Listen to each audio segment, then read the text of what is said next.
Hello, entrepreneurs. Joe DiChara coming to you live from downtown Flushing, New York for another amazing episode of How to Win at Business. And if you're watching live, give me a hashtag live. If you're watching the replay, give me a hashtag replay, please, because one of my good friends told me to do that, and she knows. And tonight, if you see this, this is my upcoming webinar workshop that's going to be on Tuesday at 1 p.m. Eastern Standard Time. We should have put that in there, Eastern Standard Time. And it's free, and we're going to cover a lot of the stuff that I'm going to talk about tonight, which is what I talked about last night. Because it's kind of funny that there was an article written about how much the wealthiest,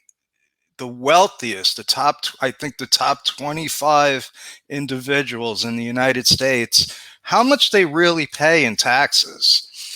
And this article is actually, I think, an article about the article. And I just want to go through it for a couple of minutes. I also want to invite you to not only join the webinar, which I posted a link for in the chat, but to connect with me, because I'd like to talk to you if you have something to talk about business. Okay, I am interested in being on podcast. I'm interested in interviewing people for podcast. And the best way to do that is to just book a chat with me, 15 minutes, and we can see if I would be a good fit or you would be a good fit. That's my story. I'm sticking with that. Also, I want to invite you to our mastermind. We meet every Saturday at 2 p.m. Eastern Standard Time, and that's a great way to connect with me and a lot of other entrepreneurs. So let me take that down, and let's go through the article. We're just going to go through the main points, because I think it's important that people know exactly what's going on and how people not only, it's one thing to get rich, but it's another thing to have a system that actually makes it harder for anybody else to get rich. And let's look at this. It's a voluntary tax, and they go through the American history of what happened. And there was a disparity between the North and the South. And it had to do with slavery, actually. And what they're saying is that the Southern colonies wanted to keep rates low, while the North wanted to tax them. Uh, this is what I've been saying: buy, borrow, die. This is this is what they want us to do. They want us to spend money. They want us to borrow money because that expands the economy, and then die. Basically, die broke, no legacy. And I might be taking this whole article the wrong way. This is my opinion. This is what I think that they're saying. But look at this. In 2016, Carl Icahn, a billionaire, paid no federal taxes. Okay.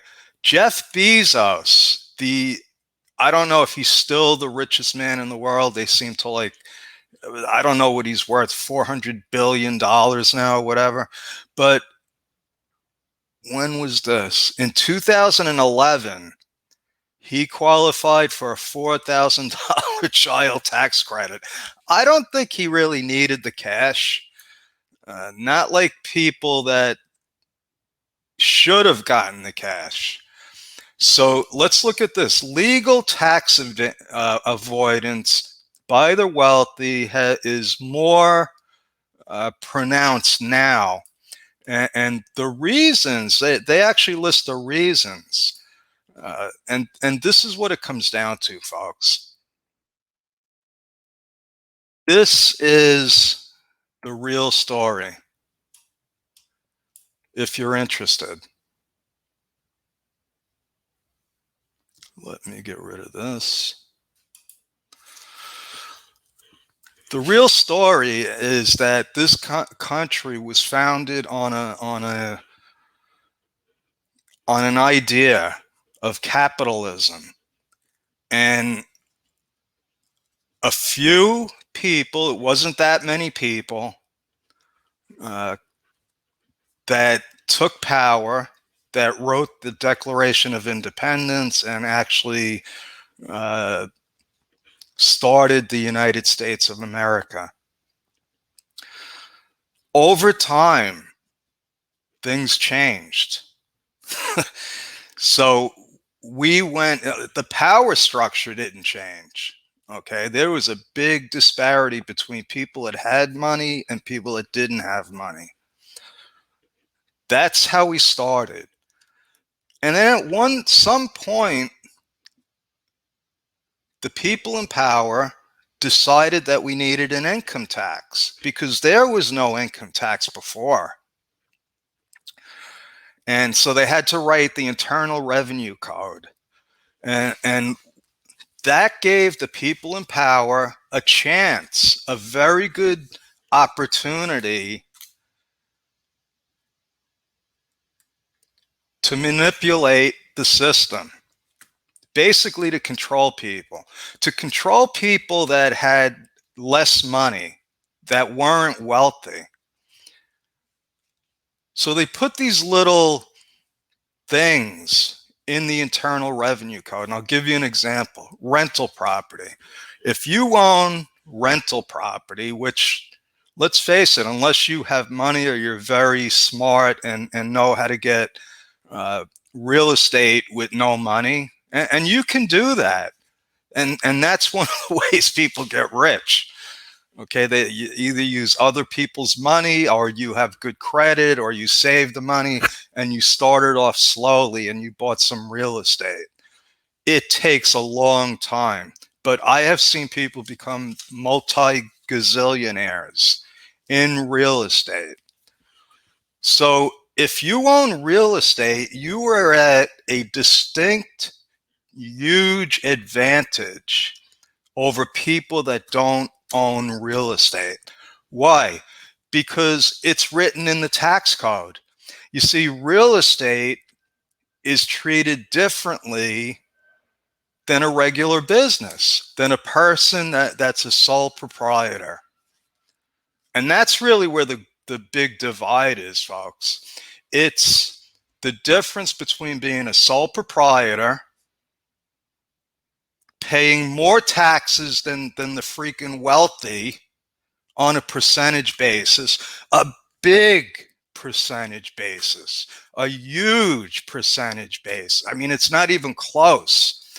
It's not even close to what a sole proprietor pays in taxes and what Jeff Bezos pays.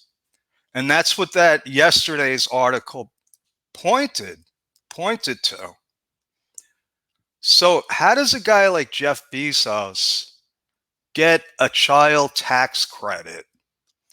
Because he's able to take advantage of the tax code through entities, through different entities. And with other things I'm going to cover on June 15th, like using life insurance and actually creating legally a way to take huge tax write-offs without even spending money through things called depreciation and tax credits and things that, to be honest with you, are available to everyone if you're willing to put in the time and effort, and you start with a personal budget. Okay, that's the secret. That's how Andrew Carnegie did it. One penny at a time, and you got to be able to count them. You got to be able to count your pennies. And what we do at Bedrock is we help people count pennies, and we see where all the money's going. And most of the time, we could save a lot of those pennies. And that's where you start. Once you get yourself into a position where the money coming in is more than the money going out, and you can logically control that, that's when you start becoming wealthy. Systematically, over a period of time, with the plan. You got to have a plan, even if it's a bad plan. But once you have a plan, you have a chance. Because if you don't have a plan and you get rich, like you hit the lottery or you become a rock star overnight, and all of a sudden you have all this money, look at history. So many of those people wind up bankrupt. They lose it all because they didn't have a plan. They weren't ready to have all that money, and they thought it was going to last forever. So that's my story tonight, folks. I'm sticking with it. God bless. I will be back again.